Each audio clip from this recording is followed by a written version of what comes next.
একবার তো আমায় দেখেনি, দেখলে অবাক হয়ে যাবে, কত ভালোবাসবে। তখন তোমার আর কোনো দুঃখ থাকবে না। সেই আশা নিয়েই তো অপেক্ষা করছি রে মা, তোর কথাই যেন সত্যি হয়। আসলে কি জানিস মা, তোকে নিয়ে আমার খুব ভয় করে। চারপাশে যা ভয়ঙ্কর অবস্থা, এই পরিস্থিতিতে কি যে হবে ভাবলে আমার রাতে ঘুম আসে না।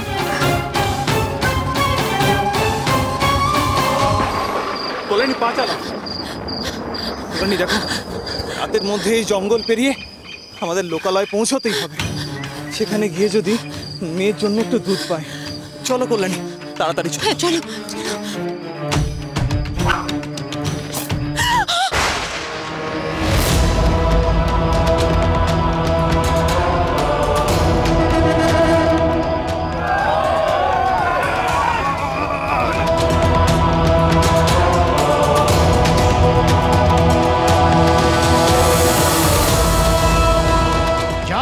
সব দিয়ে দাও, কেউ বাঁচবে না।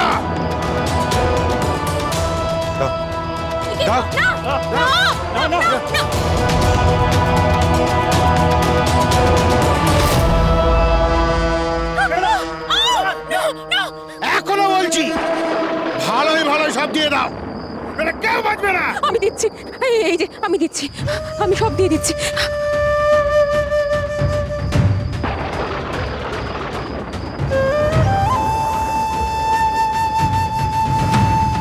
এইটুকুই আমাদের শেষ সম্বল।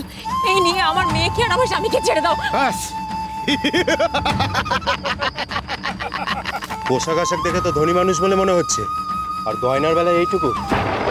দেখো, মেয়ে মানুষদের গায়ে আমরা হাত দিই না, তাই এখনো ভালোই ভালোই বলছি, নিজেদের যত গয়না আছে সব খুলে আমাদের হাতে দিয়ে দাও, নইলে কিন্তু তোমার চোখের সামনে এদের দুজনকে কেটে দু হাত। বিশ্বাস করুন, আমাদের কাছে যা ছিল সব দিয়ে দিয়েছি, আর কিচ্ছু নেই। কি করে বিশ্বাস করি? একে তো গরিব বলে মনে হয় না। এই গয়নায় মেয়ের প্রাণ না হয় বাঁচবে, কিন্তু তোমার স্বামীকে ছাড়বে কি দিয়ে? দেখো দেখো, আমার কাছে এই পোশাকটুকুই আছে। এই পোশাকটুকু ছাড়া আমার কাছে আর কিচ্ছু নেই। আছে আছে, কিছু না থাকলে জীবনটা তো আছে, ওটাই দে। ভালোই ভালোই বলছি।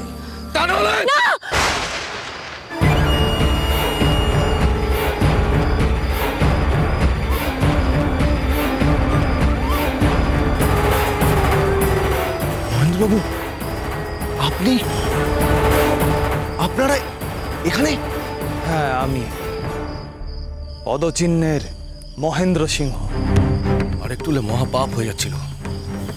আমরা ভেবেছিলাম যে বড় কোনো অত্যাচারী মানুষ রাতের অন্ধকারে ধন সম্পত্তি নিয়ে পালাচ্ছে। মা বিশালাক্ষী আমাদের রক্ষা করেছেন। ক্ষমা করবেন জমিদার মশাই। আর জমিদার বলো না আমায়। কিসের জমিদার? আজ আমি সত্যি কপরদক্ষিণ, পথের ভিখারি আমি। আজ তো মাথার উপরে আমার ছাদটুকু। কেন, কি হয়েছে আপনার? আপনি আমাকে বলুন। এই বিশাল ডাকাত মা বিশালাক্ষী নামে শপথ করে বলছি, আপনার যে সর্বনাশ করেছে তাকে আমি ছাড়ব না। ভূতনাথ গ্রামের জোদ্দার হরবল্লভ। হরবল্ল তোর এই অবস্থা কে করলো? ভূতনাথ গ্রামে জোদ্দার হরবল্লভ। আমি সমস্ত প্রমাণ পেয়ে গেছিলাম জোদ্দার, কিন্তু ওরা জেনে গেছিল আমি তোমার লোক। আমি পালাতে পারলাম না। হ্যাঁ, ওই শয়তান হরবল্লভ নিজের দ্বিগুণ মুনাফার লোভে গরিব চাষিদের জোর করে ধানের জায়গায় আফিমের চাষ করায়, আর সেই টাকা দিয়ে ইংরেজ আর নবাবদের তোষামত করে সে ক্ষমতা প্রতিপত্তি করেছে। আর তাদের সাহায্যেই আমার সর্বস্ব কেড়ে সর্বশান্ত করেছে। শুধু তাই নয়, তাতেও তার আশ মেটেনি। শেষ পর্যন্ত আমাদের বসত বাড়িটুকু কেড়ে নিয়েছে আজ। অন্যায় হয়ে গেছে মা।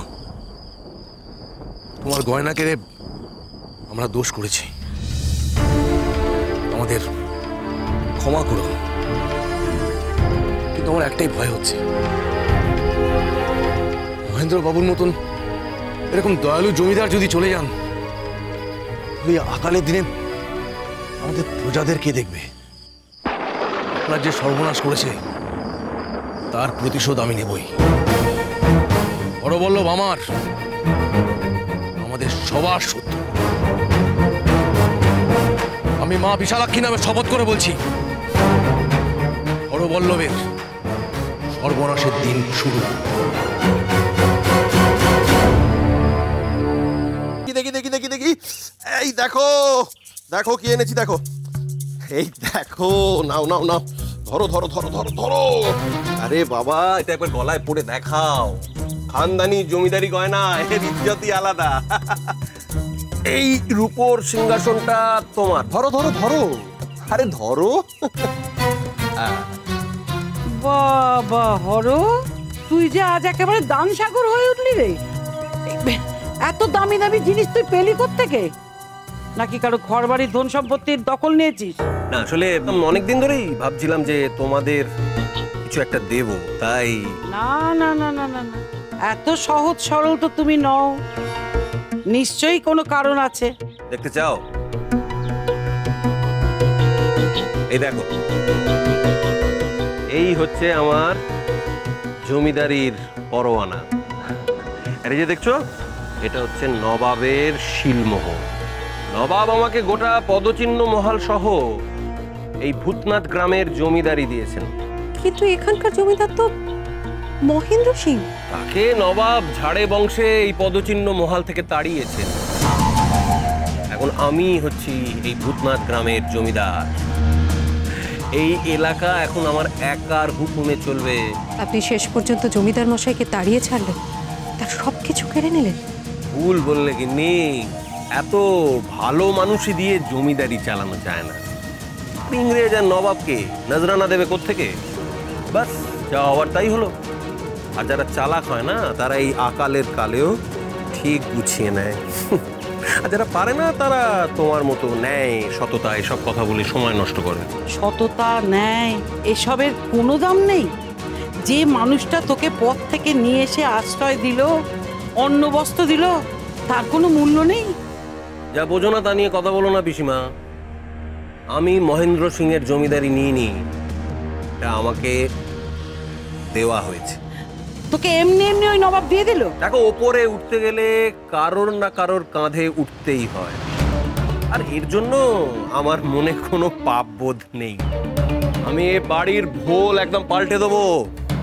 এখানে পাকা দালান তুলবো, নাট মন্দির হবে, ঠাকুর দালান হবে, কাছারি হবে, ঠাকুর চাকর বাকর বাড়ি পুরো গমগম করবে। আর আমার বেটা ব্রজেশ্বরকে সবাই ডাকবে জমিদার পুত্তুর বলে, জমিদার পুত্তুর। তোমাকেও একটা বড় পালঙ্ক গড়িয়ে দেবো পিসিমা। ওই পালঙ্ক করে আমায় চিতে তুলিস? তোর ওই পাপের টাকার পালঙ্কে না আমার ঘুম আসবে না।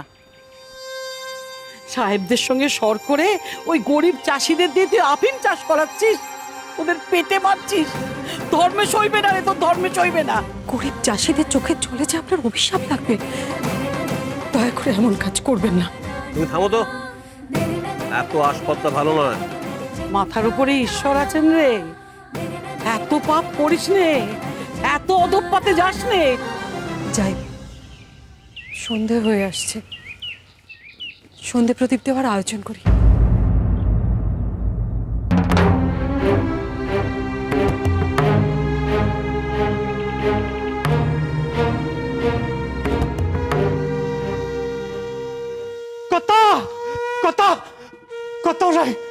কোথায়? কি হয়েছে? সর্বনাশ হয়ে গেছে। কি সর্বনাশ?